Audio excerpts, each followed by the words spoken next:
Nitekana umunezero ntangere vyo gusubira kubana namwe mwe banywanyi bakunzi bacu mubandanya mudukurikirana muherereye irya nino kungu ya kure mwese mudukurikirana muherereye ku mugabane w'abanyamerika abari ku mugabane w'abanyaburaya umugabane wa Aziya wa Afurika mu bihugu bitandukanye vyo kuri uyu mugabane mwese kandi mudukurikirana muherereye ngaha mu bihugu vy'ibibanyi mu buraruko mu Rwanda burengero muri Kongo mu seruko mu manuko muri Tanzania muri ngaha mu gihugu cacu Burundi intara amakomine mitumba ubucimbira imisozi bigiye bitandukanye bivanye aho buri umwe wese adukurikirana aherereye mwese ndabahaye kaze fyonda subscribe niba ukoresha ururimi rw'icongereza canke niba ukoresha ururimi rw'igifaransa fyonda sabone hama uraca uja ngaha iburyo urafyonda no kwa kantu kameze nk'agakengeri amakuru ibiganiro dutoza umwanya ku mwanya bizoja bigushikira aho uzoba uherereye hose kw'isi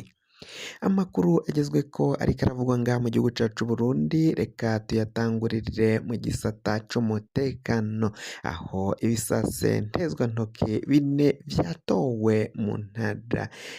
ya Bujumbura rirare muri zone Maramvya muri komine Mutimbuzi ivyo bisase bine vyatowe ntezwantoke bikaba vyatowe mw'itongo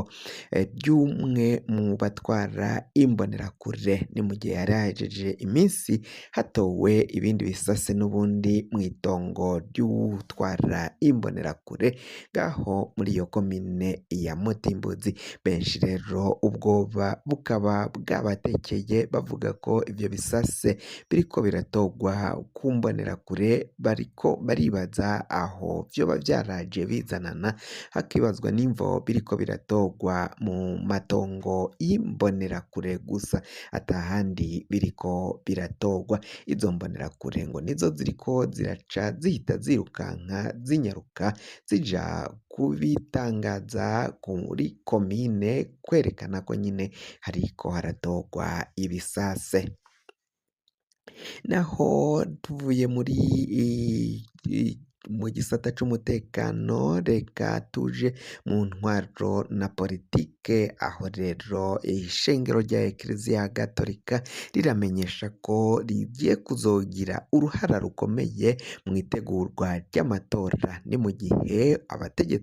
ubutegetsi bw'umugambwe CNDD FDD buri ku butegetsi nyine uwo mugambwe waciye ugena abantu baja muri sepi ariko ngo bikaboneka ko uko vyahora bigenda uruhara rwa Eklezia Gatolika ngaha mu gihugu c'u Burundi kuri kino gihe batigeze baruha agaciro canke baruha umwanya ushemeye nk'uko biriko biragenda bivugwa na patiri ajejwe ibikorwa vya Eklezia Gatolika ngaha mu gihugu c'u Burundi baratangaza ko rero bagiye guhaguruka bakagira uruhara rukomeye cane mu itegurwa ry'amatora bakama bereka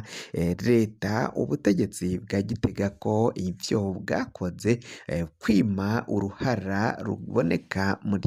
mu matora ishengero Eklezia Gatolika ngo bizohava bikwega ingorane zikomakomeye cane bikazohava bituma benshi ngaha mu Burundi banasanzwe basengera mu ishengero rya Eklezia Gatolika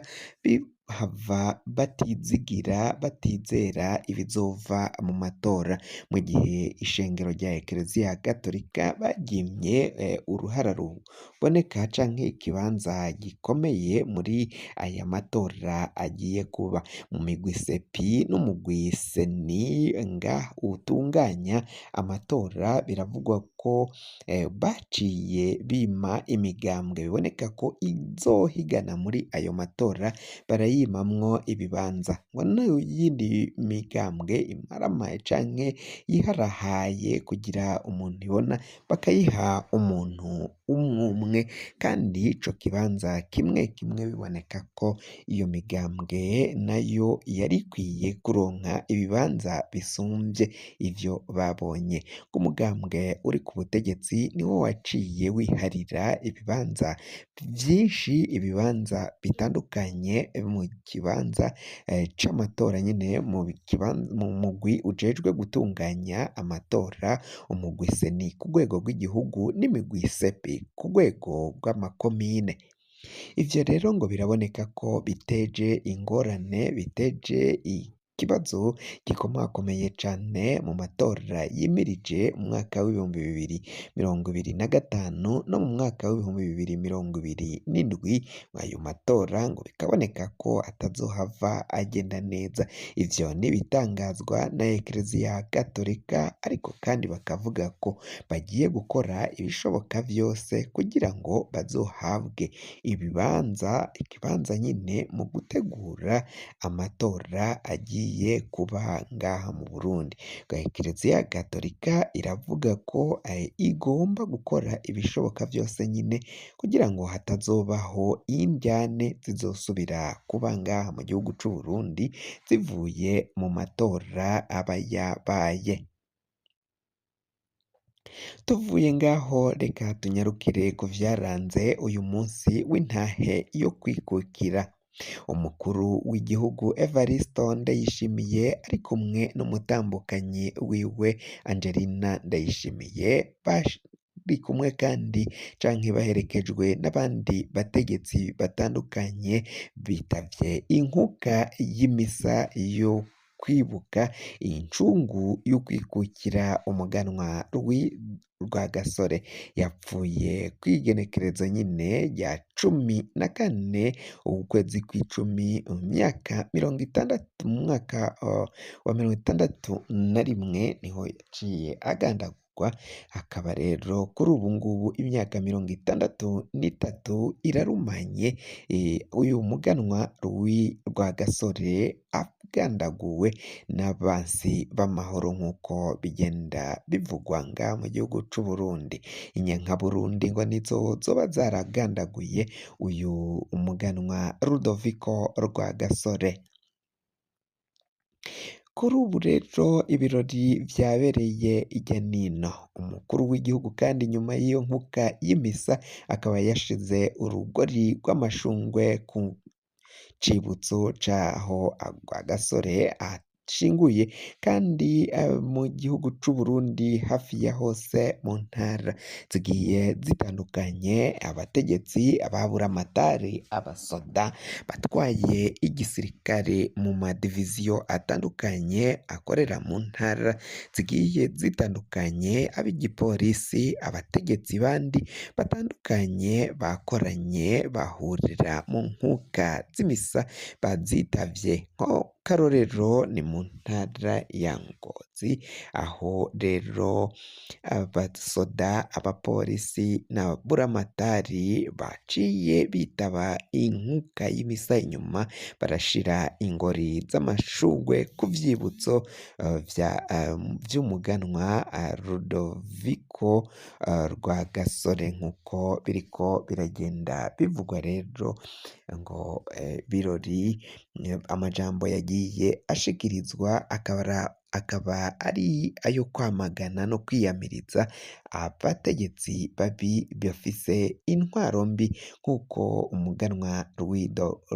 Rwagasore Rudoviko nyine yaciye agenda abishikiriza mw'ijambo rya mbere yashikirije agitorwa kuba umukuru w'igihugu, kuba ahondanya ab'umwami w'igihugu, nk'uko yaciye abishikiriza aho yari yazamutse mu mugambwe wa Iporona. Kuri ubu Iporona ya Rwagasore benshi bakabona ko hajemwo kwihindura, harimwo abansumirinda babandanya bashigikira ubutegetsi bwa CNDD FDD, ko ivyo Rwagasore yagwaniye benshi babitahutse ko bakabiteshuka ko bakaja mu bindi, mu mabi atandukanye, aho gukurikiza iragi rya Rwagasore nk'uko yavyifuza. Amakuru yacu reka tube tuyahagarikiye ngaha, ariko niba ukoresha ururimi rw'icongereza fyonda subscribe, niba ukoresha nyine urwo rurimi rw'icongereza canke niba ukoresha ururimi rw'ikinyamazuru fyonda sabone. Muraca uja ngaha iburyo urafyonda no kwa kantu kameze nk'agakengeri, amakuru ibiganiro dutohoza umwanya ku mwanya bizoja bigushikira aho uzoba uherereye hose kw'isi. Mwahejeje gufyonda subscribe kandi tukaba tubakengurukira cane. Amakuru yacu nakagaruka.